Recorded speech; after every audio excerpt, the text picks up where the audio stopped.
Good morning, good morning, good morning. Jonathan Turner alongside Nathan Wangler, Big W, as he goes by now on his handle. And you're watching Inside the Game.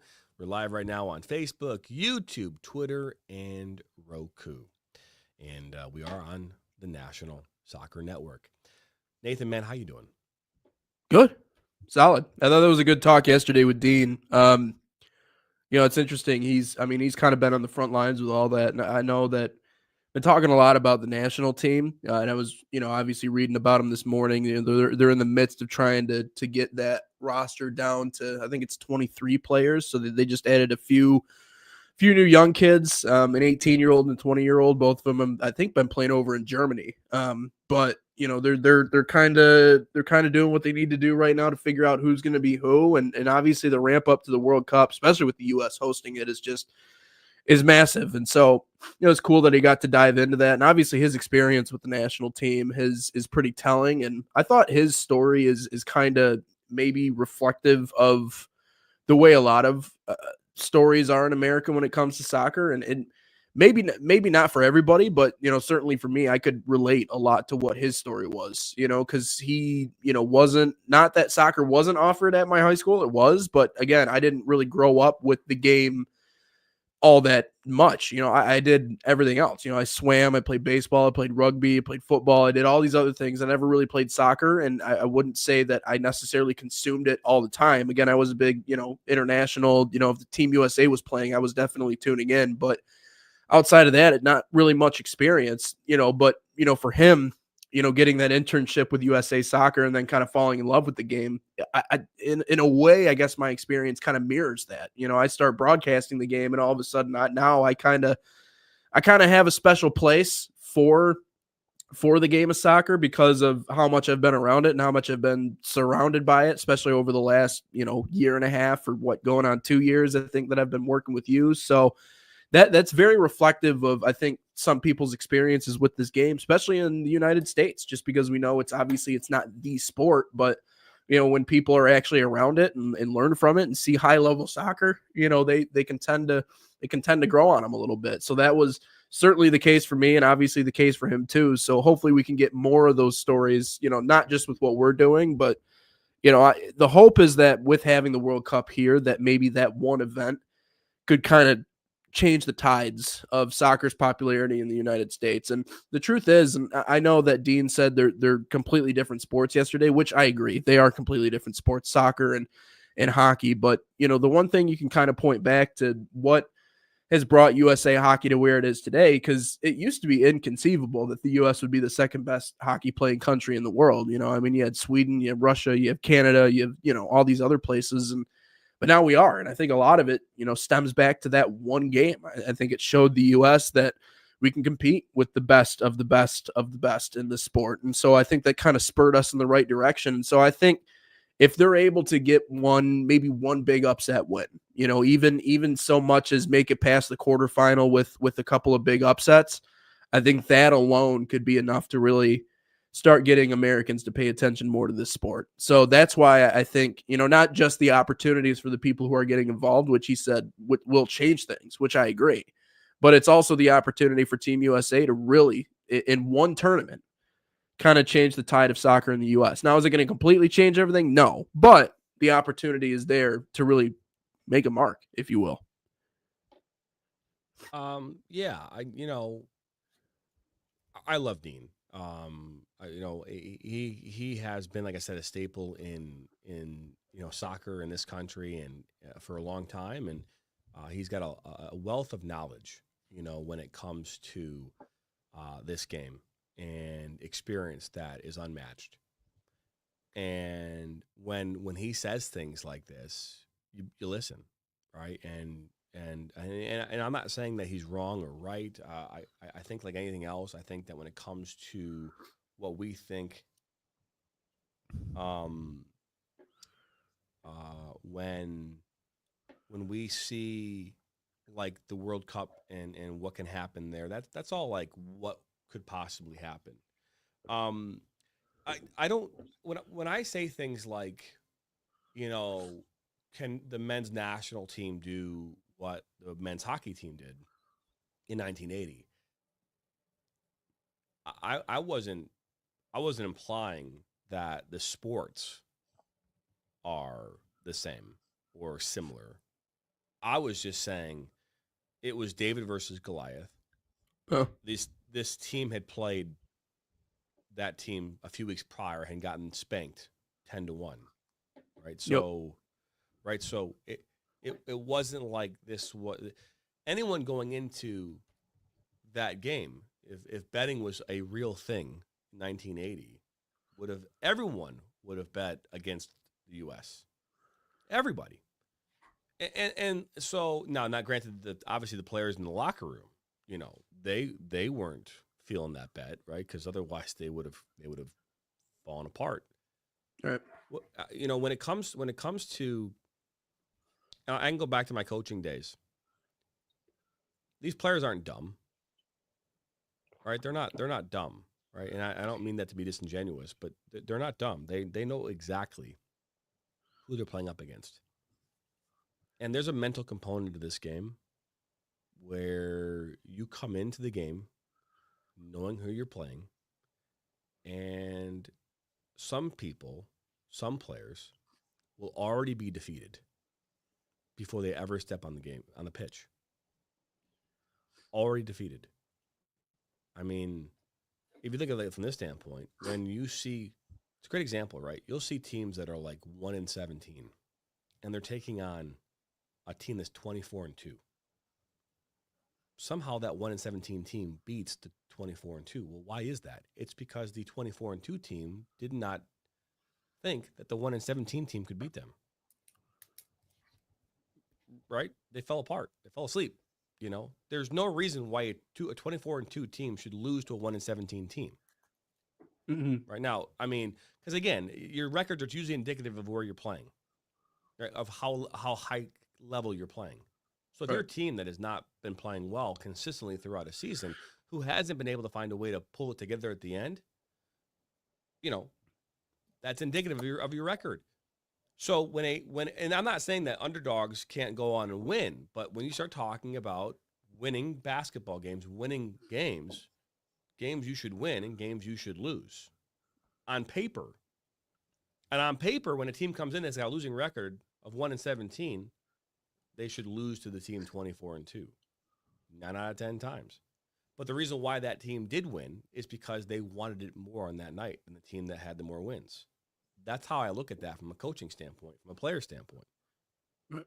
And soccer is no different. Soccer is no different. I don't care how many players are on the field. If there are 2 or 3 or 4 players on that team and they happen to be your superstars, and they're like, yeah, we're not going to win this game. Yeah. Do you think that doesn't have an impact on the rest of the team? Mm-hmm. Certainly does. I'm telling you this right now. I had players who would walk in. They knew we were playing against the Troy Athletes on a Tuesday night, and they knew we were going to lose. We're going to lose. And as a coach, I'm not dumb either. I know who we're facing.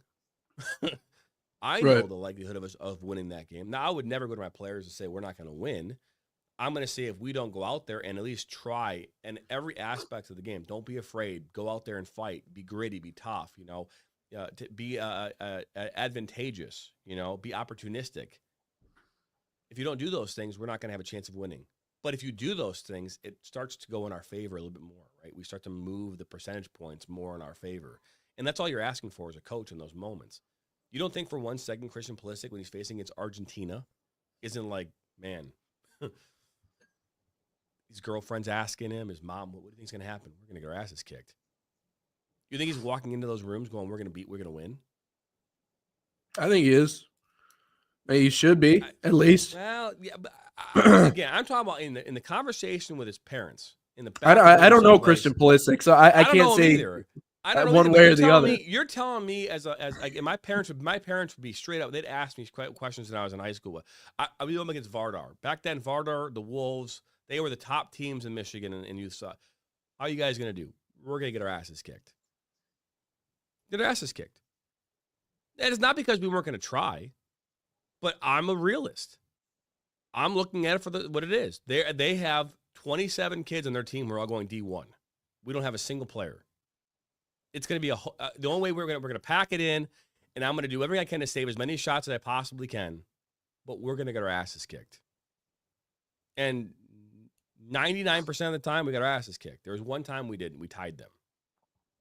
It's like a World Cup for us. That's what it was like, winning the World Cup. We were like so happy we had just tied that team. I'm not saying that players don't want to go out there and win. I'm not saying Christian Pulisic isn't like, yes, guys, we can do this. But they play the best level of soccer he plays in the best part of the soccer in the world, right? In the league that he plays in, right? He internationally knows these players. These players all know. They know where they stand up. They know that a lot of these players on individual level, they may be able to do circles around them. You don't think that they're on some level going, man, this is, we're going to go out there and fight. Of course we are. But do you think they're actually going, yeah, we're going to win this game? Like, I don't know, man. I don't know. Maybe I'm wrong. Maybe I'm off my rocker. I'd have to ask Christian Pulisic, and he'd probably say, no, we don't say that stuff. But I just don't believe that that's the case. These athletes aren't like the athletes of like 19, of yesteryear. These athletes all know what these players are capable of. They all have stats. They all have all the information, Nathan.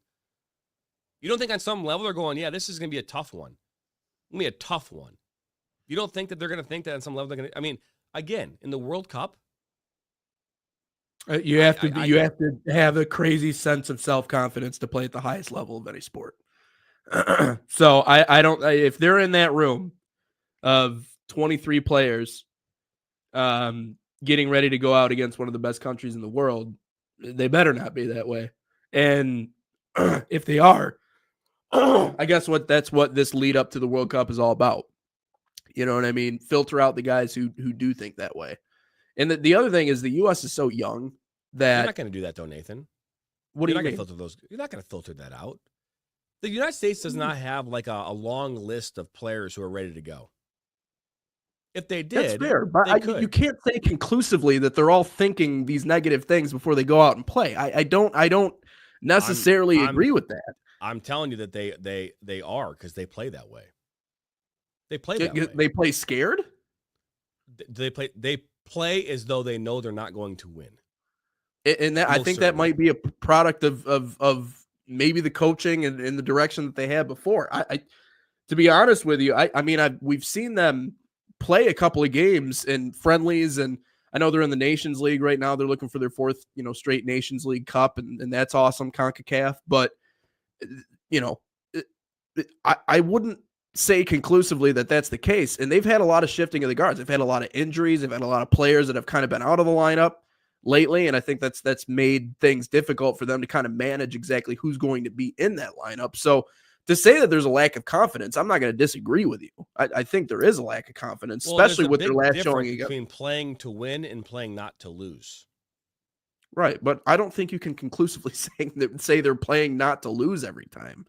I think right now they're dealing with some inconsistencies, and that's something that obviously needs to change. But I think there's also an element of this too, JT. When they're playing on their home turf, a little bit different. I can imagine it's intimidating if you're on the road, if you're somewhere else, and I remember watching the World Cup last year. I mean, they were one lucky bounce away from beating England when they played them. Talent-wise, they don't stack up against that country. Not even close. And I realized they got ran off the field against the Netherlands, and that happens. Or I think it was a 2-0 game or something in that one.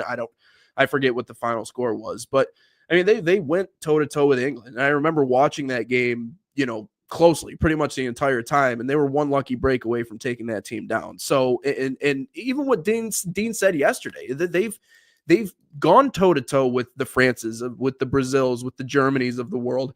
In the past, it's happened. And so I find it hard. If you are going to play at that level, that's not to say that they're comparable to any other players across the pond. They're not. Right. Yeah. But if anyone else in any other sport is willing to go up against Team USA, like, the mentality has to be that we can go out and beat them. Like you can't make it to the international level if you have this sort of negative self-talk to yourself. Now, do they acknowledge that they might have their hands full? Yeah, absolutely. I don't think anybody going into a game like that thinks it's going to be hunky dory, because it's not. So I think they know exactly what they're getting into. No one goes into a game against Team France and Mbappe and goes, yeah, well, we're going to dominate this game. No, you hope to weather the storm and come out on top. But that's, mentality speaking. I just don't think I can necessarily speak to that because I don't know. I'm not in the locker room. Now, if they released like a documentary or if they had cameras in the locker room and they were following the team the whole time, which they have. I don't want it to, I'm not making, and again, I want to take a step back for a moment. I'm not sitting here and saying that this is entirely like the entire mindset of the Team USA. But again, if we look at situations where 2018, we didn't qualify for the World Cup. We didn't even qualify, right? And well, why was that? We didn't get the results. Right now, that wasn't necessarily them not thinking that they could win. That's more of a within that team, within that team culture, there wasn't enough there that they fought hard enough. Other teams wanted it more than them when they were playing them, and that's why they would lose games. Not just based on talent. We can talk about this. The intangible here right now is that other teams might want it more. Right? Again, because if you're losing games you should win, that should be the case. In the situations where the Team USA has done well or overperformed against some of the best teams in the world, they've done that because in those moments they wanted it more. They were fighting harder. It's not a talent thing. It is not a talent thing. We don't have the talent to compete on an international level. I'm going to say it again. We heard it yesterday. Dean Linke said it yesterday. They're not going to win. And it's not because they aren't going to try. It's because they don't have the talent. So if we know that, they know that. So the only way you are going to win a World Cup in 2026 is literally lifting an entire country on your back and wanting it more than every other team you play in that tournament. That is the only way you win. There is no other plausible reason other than that. So, yes, the players are all well aware of how talented they are and how they measure up against their counterparts on the field. It is something that is constantly put in their brain because they're looking at game film. They're looking at themselves. They're measuring analytics and statistics. We have more data today than we've ever had in the history of mankind. You know what I mean? Have more of that than we've ever had. So my point with this is that these players, unless they collectively want it more and believe that they put it all on the field and leave it there, that they can win a game, then they're not going to win the game. They're going to fall short. And yeah, there've been moments, right, where like again, a handball or a bad call or something along those lines has created a problem and they've lost games. That's soccer. It sucks. You fought hard. You fought hard than the other team. I mean, let's be honest. Brazil does not have to put the same kind of effort in as U.S. They don't. They don't have to. They could play at 80% probably and still be very effective and still win soccer games. We can't afford to do that on any level. A simple mistake out of the back. I mean, Lexi Lalas yesterday was talking about how many teams are in love with playing out of the back. He's like, it's a low percentage, success rate playing on the back because the opportunity to make a mistake and then giving the team the ball right away is like a thing, and that can cost you soccer games. And it's spot on true. Especially when the margin for error in certain leagues is higher than others or lower than others, right? MLS, all the teams are pretty equal. The talent is pretty equal. There's not a significant separation between the top team and the bottom team. They're all pretty equal. So if you make a mistake in those games, other teams are going to capitalize it probably the same, vice versa. And that's what he's alluding to. Like in the MLS, if you make a mistake in the back, you're going to be getting scored on. But the chance of you making that mistake is greater in the MLS than if it was in the Premier League because the talent isn't exactly the same. So I'm not disagreeing with you. I don't think players are going out there and going, man, we're going to get killed, and that's the thing. But if the entire team is not on the same page about coming together as a team and winning and fighting hard and gritty, it shows in the outcomes. And the men's national team is not a team that when they go out and play against the likes of other CONCACAF teams, that they beat the crap out of them. Right? You're not seeing Team USA going into Costa Rica and beating them 6-0. You're not seeing them going into Jamaica and beating them 6-0. You're not seeing them going into Guatemala and beating them 6-0. You know, you're not seeing Panama. You're not seeing that. Should we be seeing that? I would say yes. Now, a win's a win's a win, and you can argue about that, but shouldn't we be going into these environments where Brazil's going in and beating them 5-0? Shouldn't we be able to go in there and win through 2 or 3-0? So that's a whole other discussion, but that's my part. That's my point. I think it's hard to quantify wanting it more.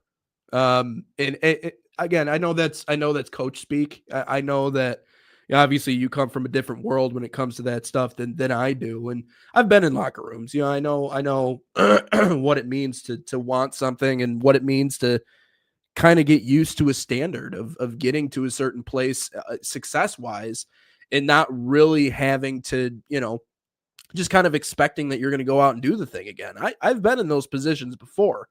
My whole thing is I think it's hard. I think it's really, really hard to quantify wanting it more because for a country that's never done it and frankly never even gotten close, as we've said since the 1930s. I mean, 9 wins, what the quarterfinals as far as they've gotten. Like, I don't think there's any team that wants it.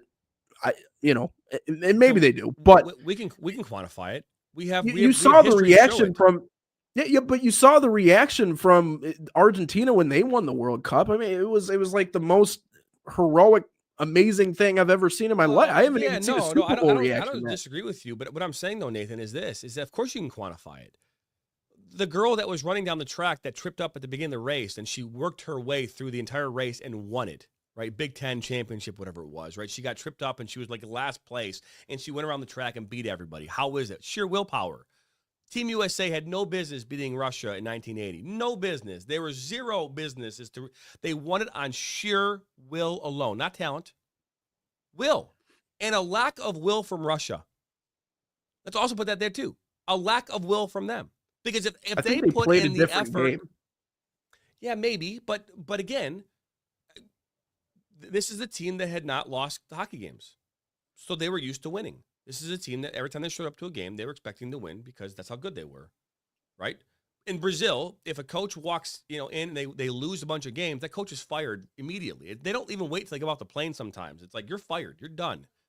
You know what I mean? And so in these environments, these countries where you're expected to win, World Cups expected to win, they fire you very rapidly and very quickly.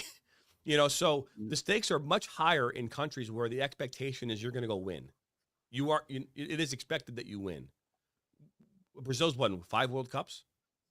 I think they have the most World Cup victories of any country in the history of soccer, right? So yeah, I think it's 5. Yeah. So every time they go to a World Cup, they're expecting to win.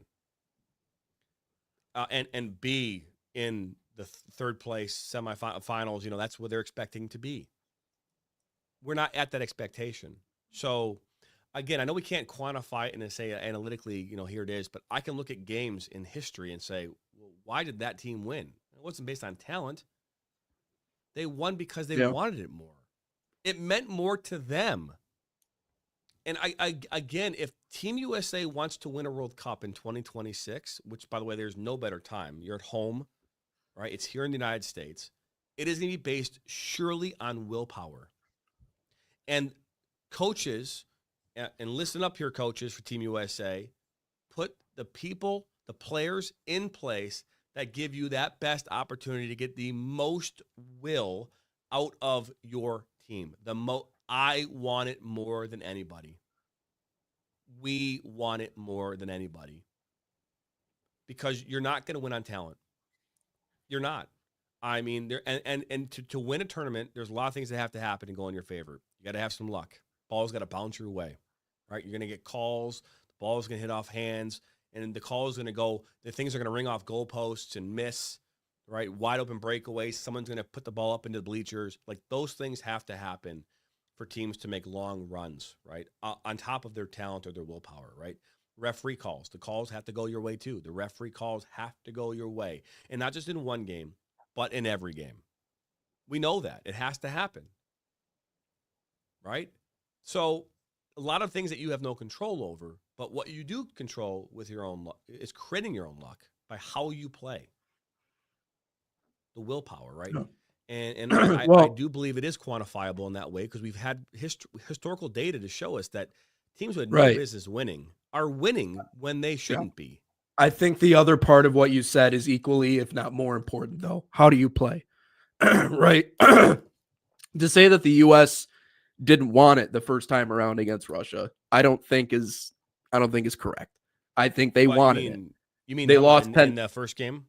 Yeah, in that first game. They got blown out. It was the way they played. They tried to match the playing style of the team that they were playing against. They tried fighting fire with fire. And this, if you want to go back to what you said earlier on when we were chatting about the USA men's soccer team, about the way they play, the style of play in America, I think that's an accurate representation of the way that they need to approach this. Because the worst thing you can do against a team that's far superior to you talent wise is just stand there and stare at them. And that's the worst thing you can do because you allow them to do what they want to do. Going into that game, Herb Brooks essentially drew up um, a different style of play. Right, it was a mix of what they were doing, but it was also a mix of the American game, which was more physical. It was more, putting guys into the boards. It was more putting you on the ice. I mean, the physicality side of that game, even just watching it from the movie itself, you got to feel for it. And then when you actually go back and watch the actual game film, I mean, it was resemblant of what we saw to USA and Canada in their first matchup in the Four Nations League this year. I mean, the bodies were just hitting the ground. And it's because they set that tone early on, and the way they played was able to catch them off guard. And so that's up to, does USA men's soccer find that switch, or do they find something or a way they can play this game that will give them an advantage over the better countries that they're playing? I don't think, as long as you're wearing a jersey with USA on it, Herb Brooks said the name on the front's a hell of a lot more important than the name on the back. I would hope that there's an overwhelming sense of pride and a belief that they can do something in that room. And I think that there is. Again, I don't know, how you could say that, and it's, maybe this is just me personally. I don't, when players say, "Oh, we just wanted it more than them," I don't know how accurate that is. But the way that the U.S. plays, the way that they handle themselves in practice and in training and leading up to, and how can we find what's different about us, what's unique about us, what gives us a slight edge? Because you're right, they don't have the talent to compete on the international level. We know this. I mean, it's, and Dean put it great yesterday, and I find it interesting that consistent voice in the game of soccer and someone that's a big name in the US when it comes to the game of soccer is even willing to sit there and admit, like, we don't have the talent that stacks up against the rest of the world to compete in that way. So how do we create that difference? I think it is part wanting it, JT. I do think it. Obviously, if they don't have that, we don't have any chance of beating anybody. So I think it has to be that. I also think it has to be play style too, and I think it has to be preparation. I never really hated Greg Berhalter. I thought he was a good coach, but there were elements of even their game against England and the Netherlands. You're right; they almost played like a defensive brand of ball, like a conservative brand of ball. You can't let those teams come to you. You have to go straight towards them. You have to attack. Well, Right. And so that's the thing too, right? And from someone that's been coached this for coached the high school game, and when you start talking about how teams are more talented than you, there are certain things that you can do that can help you be effective in the style of play. And there are very many different things that you can do. But when you start talking about wanting to win soccer games, right? There are teams that will come at you that have a tremendous amount of talent, and they're very good in the attack. They're very good in transition, right? Very good transitional soccer, and most goals are scored in transition in soccer. For those that don't know that, that's where most of these goals come from. Someone makes a mistake, go down the field, off they go, right? So, strategically, there are things that in the Miracle, it was about being physical, right? We talk about the Miracle on Ice. It was about being physical, more physical than Russia. It was about the physicality of that game was tremendous, right? And that obviously threw off the Russians and a number of other things, right? But it was also how they responded when, right? Because a lot of teams would when a goal would go in, they'd be like, okay, well, we're done, right? Pack it in, we're out, right? No, they kept coming at them, right? They didn't stop.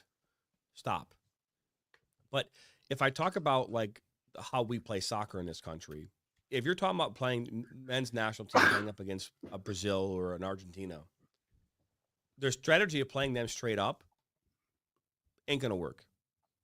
Not about attacking them, about playing them straight up. It just isn't going to work, because what's going to end up happening is as you get numbers forward, Brazil or any other team for that matter, who's got the higher talent level, is going to expose you in those moments and then come down and they'll score on you when you're, in that vulnerable moment. So what you do as a team is you create a strategy in which you allow a team to come at you, give them that space, and then when they make a mistake, you attack on it.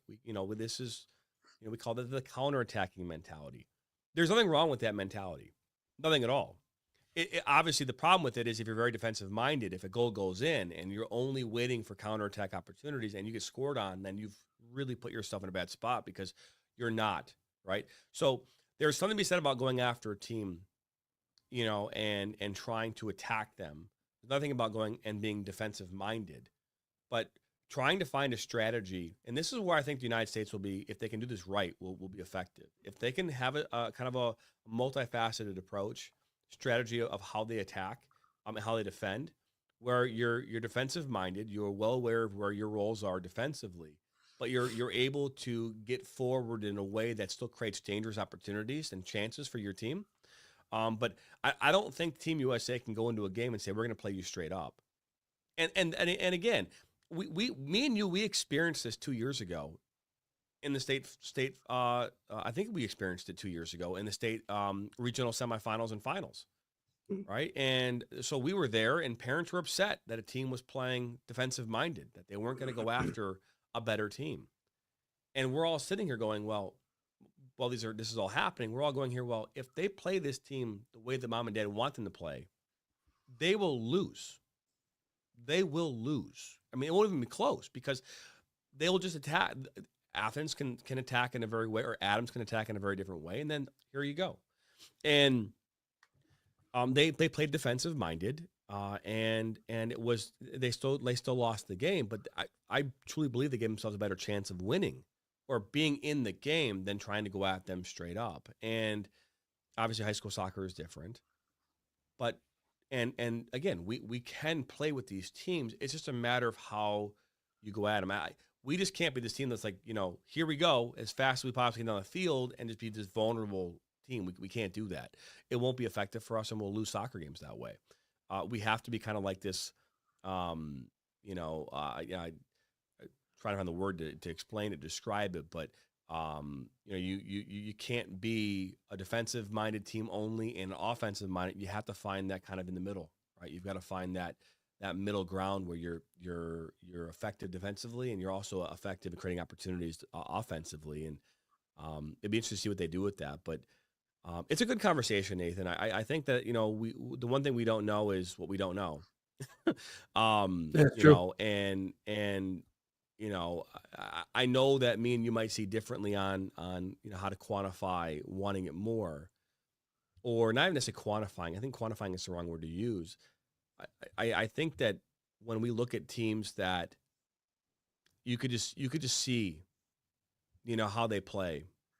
You can see this, and it probably eludes confidence. It's like, nothing bothers them, right? There's like this determination in their eyes, right? You see it all the time in different sporting events, right? Where teams who shouldn't be in the game, but they are, right? Maybe you thought maybe they could be there, but somehow they found a way and they are. And I saw it last year with Kentucky and Oak University in men's basketball. Oak University had no business winning that basketball game last year. No business. University of Kentucky. I mean, come on. I mean, who picks Oakland to win that game? Who picks them to win It takes that a game? freak individual performance to do it, though.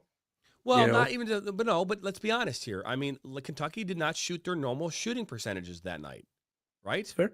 And Oakland's not your quintessential defensive team. They're not the best defensive team in the country. They're not going to come at you and defend the crap out of you, and you're going to not have great shots. They're not going to keep you out of post play. They're not going to do that to you. I think some of those shots that Jack Gohlke hit in that game were definitely contested. No, they were miracles. There's no question that Jack Gohlke had a great game, and he showed up, and obviously players like that, that's what you need in those moments, especially in moments like that. But I do believe that Kentucky had an off night. If Kentucky has an on night, Kentucky doesn't lose that game. Right? So they had an off night. And what did Oakland have? Oakland had this. They had nothing to lose. Keep that in mind. Even if they lose, they didn't lose. They had nothing to lose. When you're playing in an environment like that, keep this in mind too. We don't talk about this a lot, but England, Brazil, France, Argentina, they all have something to lose. Even if they win, they have something to lose. The men's national team does not have anything to lose. Yes, they could lose the game, and while we have expectations, they aren't near the level of expectation that those other teams have. So when you walk onto the field, the Brazil players, they know what's at stake. They know that they're expected to win. That pressure alone is enough to have a team collapse. All the pundits are picking you to win, and then you go out and lose. It's because teams like USA can have that chip on their shoulder. We're not expected to be here. Let's go make something of this. Let's go play loose. Let's go play confident. Let's go be and that's not something that necessarily you can quantify either, but there is something to be said about that because those pressures are real. They're there. You know. Yeah, I always go back to Taylor Twellman's rant. I don't know if you remember that after the U.S. lost to Trinidad and Tobago, and I think it was 2018. We were talking about earlier when they lost to them. He had I think it was like a 7-minute rant after that game, justifiably so. I mean, there was no way literally all we had to do was tie Trinidad and Tobago when we qualified, and somehow we found a way to lose to that country, which again is probably the size of a large, not even a large U.S. city. I mean, it was one of the most embarrassing losses. You could probably categorically say the most embarrassing loss in USA men's soccer history. And we can watch that video. I think it's always an interesting video to watch because I know it's like 5 years old now. So clearly like things have changed ever since he had that breakout. I think Bruce Arena was still coaching the team at that point. I don't even think Greg Berhalter was. I think that they had just fired. Just fired him. Okay. Not yeah. Arena. So maybe I think Arena actually coached that game. I think was it Klinsmann really? That they just fired? That was Greg Berhalter that they just fired. So that's Berhalter they just fired. I'm saying, but before, so Bruce Arena took over for a bit while Greg Berhalter was not hired yet. And during that qualifying round, I want to say was it Klinsmann who had the team, and then maybe. and then they fired. I think they fired him right before that game. Huh. Okay. I think right. they fired him. I'd have to look back. I don't know the exact. Interesting. But yeah. Anyway, either way. So, but a part of that rant, he's going through and he's pointing out each and every single individual player, and he finally gets to Christian Pulisic, and he goes, "Listen, like you're good, but we don't need you to be good. We need you to be great. You know what I mean? We need you to be Superman. Because we're over here." Boasting you as the guy from the United States, kind of like our quote unquote, like LeBron of soccer in the United States. We need you to be special. And I think that's what the U.S. needs out of a collection of players if they want to have that opportunity to do it. Because the truth is like those upsets happen because someone on that team has a performance that's generational. Against Russia, if Jim Craig doesn't make 36 saves against the best hockey team ever assembled, we probably still lose that game convincingly. Like we were just talking about, if Jack Gohlke doesn't play like primetime Steph Curry, then we don't win that game. And again, Jack Gohlke's not an NBA level player. He's not. I mean, he was at what, Division II Hillsdale before he transferred over to Oakland. I mean, he's a good baller. Like you'll find good basketball players all over the place. He's not an NBA guy. He just had one night. He had one night where he was unconscious and he didn't question it. And a lot of players, when they get into that flow state, they don't question. I mean, both the first round game and then the next one, he was good in both those games. They went to overtime against North Carolina State or NC Carolina State. Yep. Yeah, so he played a hell of a tournament. Again, having players step up, right? Having players step up in the moment and shine. Obviously, you need that to happen at any level. And again, you have players like like Messi and Ronaldo and Suarez and Mbappe, as you talked about with France. These players they have changed the game, and they are changing the game in real time in front of you, right on the TV screen or in the stadium that you're going to and watching it. So that's a real thing, and I agree with you on that. But in order for those things to happen, right, in order for those things to take place, you have to have a support cast, right? Every good movie has a supporting role, right? A supporting cast to help deliver that message, that story, right? And if you ever hear an actor who wins a Golden Globe or an Oscar, like, yeah, we had great cast, great director, right? Your director is your coach, your supporting crew, your cast. You have to have this cast behind you that help lift you up and lead you down, right? Because in soccer, you need those, you need that team to pull this off. You need great goalkeeping, all right? Big time saves have to happen. Right, you need that defender to come in with a crazy slide tackle on the breakaway to stop a promising attack. You need the midfielder to be in the right place at the right time to intercept the pass that maybe creates an opportunity for transitional play that leads to a goal-scoring chance, right? That's what you need to have happen in these moments. And, again, playing with that chip on your shoulder. If the United States can train effectively, get the right people, the right players who understand what their role is, and more importantly, aren't a cancer in the team. And during this tournament, during the World Cup, they're able to play loose and confident and have the willpower to lift each other up and an entire nation, then that gives them the best chance to go win this thing. That's been their biggest challenge. We saw it in the last World Cup, right? We saw all the drama, right, that was happening behind the scenes, right? We saw this drama, Gio Reyna, right, and Greg Berhalter, and what was going on with that. It was a cancer, right? And you have and that's the one thing that stinks too about these all-star teams is that you have a bunch of players who all think that they should be on the starting 11, right? They all think that they're the best player in their position, and rightfully so. And you've got a lot of different egos and personalities, and all those things coming together can have an impact on your team. And that's why it's so hard to be successful in these environments, because you have players who all think that they should be on that field. And rightfully so, probably it would be, right? In most of their environments, they're probably starting on their teams, right? Or they're at least in that conversation, but here they're not. Yeah. So it's a challenge. Yeah.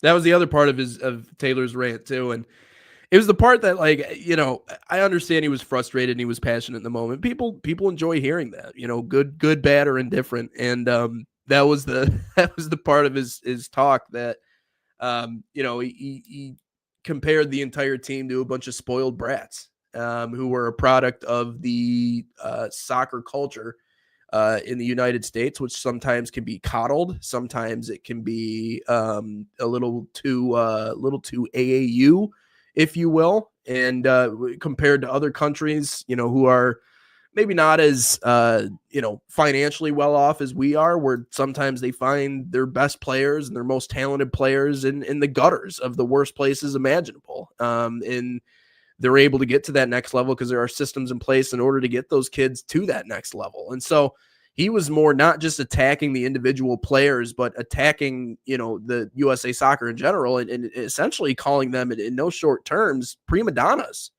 because they are really good and they do play on these teams, and then they all come together. And we even saw a lot of that infighting and family drama during the last World Cup. I don't remember who the specific players were, but there were parents that were making a big deal about how he wasn't rotating in or getting a certain amount of minutes in certain games. Gio Reyna. Yeah, this is the USA men's national team in the World Cup. And we have parents that are complaining about how their kid's not in a certain position or not, doing so. So the rant by Taylor lives on.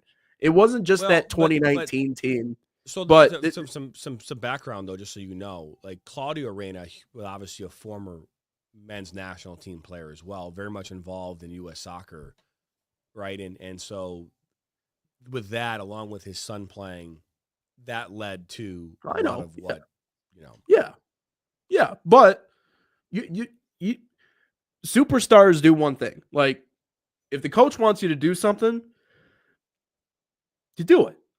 Yeah, I mean, LeBron James, and then you pick your coach. Well, yeah, but not everyone's LeBron James, so so there's that too. But that's it, man. And like I know his dad. I know I actually kind of got into the beef a little bit because I enjoy the drama as much as I don't like it to be on my team or the ones I want to see win. Sports drama is my kind of drama. I'm never gonna watch Keeping Up with the Kardashians. I don't give a damn. But if there's drama in sports, I'm definitely invested. But that's kind of where we are. Is Mauricio Pochettino, I think that's how you pronounce his name, is he able to filter out the cancer? Because I think when you're talking about, and you mentioned it earlier, how we don't have the talent to match up with these countries, which we don't. So how do you find the differentiating factor between us and them? You have to have the best group, the most together group, a group that is able to flow together. It really has that camaraderie. And again, that catchword culture, right? And I find it funny how Dean the other day said that he doesn't like using that word, because I agree. Every coach ever in the history of the world always uses that same damn word. Well, our culture's in the right place. What does that mean? What does that mean? You understand what it means when you're actually in a locker room. It's tough to really understand for fans outside of the game who aren't in those locker rooms to really understand what culture means. All right, but culture means like there's no finger pointing, there's no blaming, there's no I'm not getting enough minutes, so that's why this, that, or the other thing is happening. That's what culture is, when everybody finds their role, slides into their role, and does the best that they can, right? It's the moniker, and we had it back when I was playing sports, like, do your job. I don't care what your job is. You do your job. You don't worry about what everybody else is doing. If you do your job and every other guy in the field does their job, we're going to be all right. And so that's the biggest thing to me coming into this cup, the World Cup, is not necessarily I have no doubt that we're going to get our most talented players out on the field. But if you have to leave a couple of guys in the dust because they're cancers in the locker room, and we even saw that with the Miracle team and some of the cuts they had in the beginning. I mean, they had some really talented players. They just had to let them go because they were going to be cancers in the locker room. And so you cannot win games at a high level if you have a cancerous growth on your team. And so to me, as we build up to this tournament, how does he filter out those people that really pose that risk of creating instability? Because you can't even have a semblance of instability. Once a team that's better than you senses that there's some sort of shaky ground that you're on, it's over. It's over before the game even starts. It's done. And so to me, it's more about the culture setting and how do we get the best players in our country together to really mesh and not just play together, but like emotionally, how do they connect? Right? Because if I don't want, and again, you've been a coach, I've never been a coach, right? But if I'm picturing myself as someone leading, a group of guys into battle, the last thing I want is a me person. But it's a hard thing to do when you're dealing with guys who play for different clubs and who think that they're the best in certain areas, and then they all come together. It's a really hard thing to do. And here's the other thing that I wanted to say yesterday. I never got to it. When you talk about like the NBA or hockey, even that Miracle team, they all played against each other in college. There was that scene, the fight during the practice, one guy's from Minnesota and one guy's from Wisconsin or something like that. I don't know. Two different. And that's what led to the name on the front is a hell of a lot more important than the name on the back, but they all played together or played against each other. In the NBA, same deal. They all played with each other or against each other. So they're all kind of friends. They already know each other. I'm sure that's probably the same case with some of these international guys, but they don't all play in the same league. They don't all play together. They might not even see each other until they actually come together to play for Team USA. So these kids, I mean, most of these players have, and I maybe growing up, yeah, and in certain senses, I mean, yeah, in this but not the country with same only league. team. That's what I'm trying to say. They don't all play in the same league together. Yeah, but most of again, when you start talking about, the development here in the United States, these players have all played with each other or against each other in some capacity at some point in time of their lives. I'm not saying all of them, but a vast majority of them have. They all know each other. Yeah. Some rise up faster than others. Some, have late bloomers, whatever. But the thing too, if you think about like, they have these camps, right? Where U.S. men's camp, right? January, it's for a month, right? Or 3 weeks. And they come together for 3 weeks and they train for 3 weeks and they go back and they don't really see each other for 6 months and they come back and do it again. And usually it's a different team. If you're invited to camp, it's great, but you're not always, going to get invited back. If we look back at what happened with the men's national hockey team, right? They were together forever. I mean, they were like together for like a year. I mean, they were like literally living together. They were with each other, and they were like step in step for however long it was leading up to the Olympics. I don't know what that looks like for the men's national team here going into 26. How much time they'll spend together leading up to the tournament. My guess is it's only going to be about 20 days together. Is that enough time to build the culture, quote unquote, for that team? Because that team won't be finalized until then, right? So you'll have this entire time over the next year where this team is trying to figure out who's going to be getting the invite and who's going to be on that roster, and then they announce the roster. That's when everyone starts to come together, right? And maybe from my perspective, maybe, because of maybe it's naive of me to think that a bunch of well-paid super athletes can come together in this pure willpower and want it and grit and toughness and determination and confidence to pull it together for a World Cup. Maybe that is naive of me. Maybe my mindset, it should be different. Maybe it should be about just the soccer and soccer alone, because you're asking players to come together in a short amount of time to kind of, if you don't like somebody, right? I mean, and we know what that looks like. If you don't like someone on your team, we know how that can affect your team, right? We know that. If you don't like your coach, you don't respect your coach, we know what that looks like. Yeah. You can see. Can he demand a room though? That's yet to be seen. I think so. I mean, I think he can. That's not to say he can't. But think all the players. But the thing is that this is why it sometimes it bothers me about why we pick coaches from other parts of the world. I get it. We want to bring in different like tactics and different strategies and different fundamentals, and there's something to be said about bringing in a player who played overseas and coached overseas and understands the game from that perspective. But our country, the way we play soccer is vastly different than that of around the world. And I think we need to celebrate that. Yeah. I think we need to be ourselves, which is okay. And I'll use a perfect example. We talk about this a lot. Western Michigan, the Broncos, what Chad Wiseman has done out at Western, it's just been great. He has created a program that competes at the highest level in this country, has been ranked nationally, has gone as far as I think the semifinals, or not sorry, just before like the quarterfinals of College Cup. Doing so in the MAC, now a part of the Missouri Valley for the men's soccer because they don't have MAC soccer anymore. We've seen him do that, and he's doing it playing a style of soccer that nobody else is playing. A very physical and direct style of soccer, over the top, just driving long balls and forcing defenders to have to head the ball, forcing defenders to have to play strong in the air.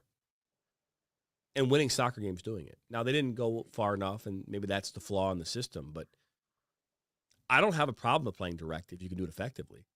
Mm-hmm. We in this country have gotten away from that because we think that we want to be like everybody else. Is that the right way? Yeah. I don't know if it's the right way, but I feel like Yeah, you can take semblance of it. You can take bits and pieces. And this, There's no problem with that, right? And I remember you distinctly saying this, and then me posting it, and then almost what felt like minutes later, people kind of jumping down your throat and being like, you idiot, that's not how it's supposed to. We're supposed to play like them, but we don't have. You're right.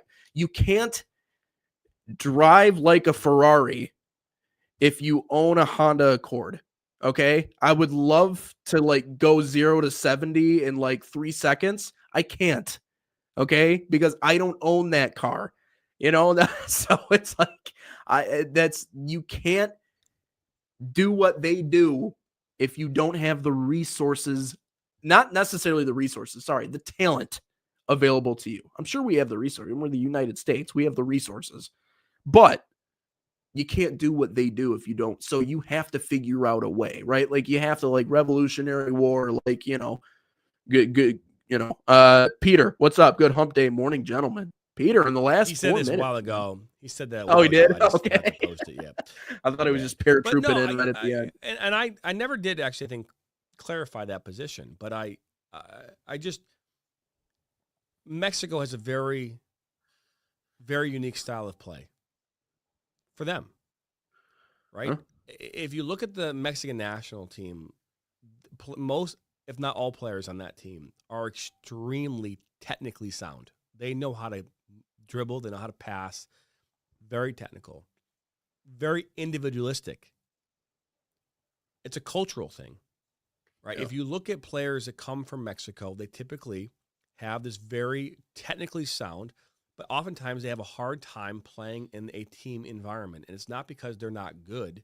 It's just because the way that soccer has been you think about these technically players, they spend a lot of time individually working on their tactics, and then they come into a team environment trying to find a way to make those individual technical skills work as best they can. And sometimes it's hard to do, but they are very technically sound. Probably, I would argue that they are probably one of the more technically sound nations in the world. But they struggle in a team environment. They struggle in that environment. You'll find it a lot. You'll find players who are dribbling around and not passing as much, not a lot of team play. And again, but they have found ways to use that to their advantage to win soccer games. They've won 17 World Cup games. We talked about that yesterday. So we look at these different things, and can we take? So Peter goes, Europe, Mexico both have different styles and techniques compared to the U.S. It's true. Yeah. Right. And it's true. And again, we can talk about Europe, but I mean, like, because there's a lot of teams, obviously, in Europe, a lot of countries in Europe, right? We can talk about that. But I mean, I would argue that England's style of play is vastly different than that of Spain's.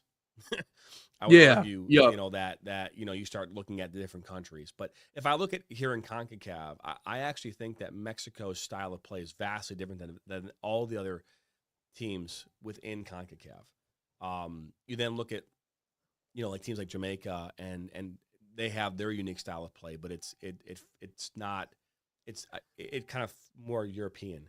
I feel like Mexico, there's something about the way that they play the game.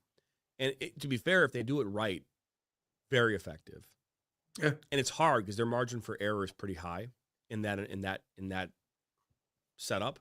Because if you can do it right and get your team, even with their individualistic styles, to still kind of figure a way to come together. But if it doesn't work, it's terrible, right? So I feel like the margin for error is higher in their system. But if they do it right, it can be. I mean, you can beat anybody. And that's what makes them. But we don't have, our players don't have that same technical foundation flair as you will. They don't have that, but again, we can talk. Maybe about it's a matter of finding that, getting back to the roots. That's what I was saying yesterday. Can we find players who are playing right now in the backyard, right around the country, who don't have access to transportation, access to the money that gets them into an ECNL environment. If we can find those players, there's a bunch of them out there. The next Christian Pulisic, the next Lionel Messi, who's literally sitting in in their backyard right now, looking for a place to call home for soccer, and they have a superior knowledge of the game too. I would agree with that. Yeah, I mean, and again, it's a cultural thing too, right? We talk about this, and maybe that's where we start talking about why teams and countries do better. It's because they do have only one sport that's the number one sport, and it happens to be soccer, right? And maybe that's because maybe it means that the players who are playing in the United States aren't distracted by a football game on a Monday night or a Sunday night. Instead, they're watching game film of a soccer game, or maybe that is a real thing. I don't know, but Yeah. It's a true statement. Well, 36 is in the books. I think tomorrow we got to get back into Throwback Thursday. I think we should definitely get into Throwback Thursday. Let's do that. Tomorrow's Throwback Thursday. Maybe we can play that Taylor Twellman rant for Throwback Thursday. That'd be a good throwback. Let's do it. I agree. Let's do it. Let's keep the theme going here of Team USA this week. It kind of turned into that way after what we did on Monday. But either way, NSN Inside the Game in the books, number 36. Make sure you come back here tomorrow, same time, same place. For Nathan Wangler, I'm Jonathan Turner, watching Inside the Game here on the National Soccer Network.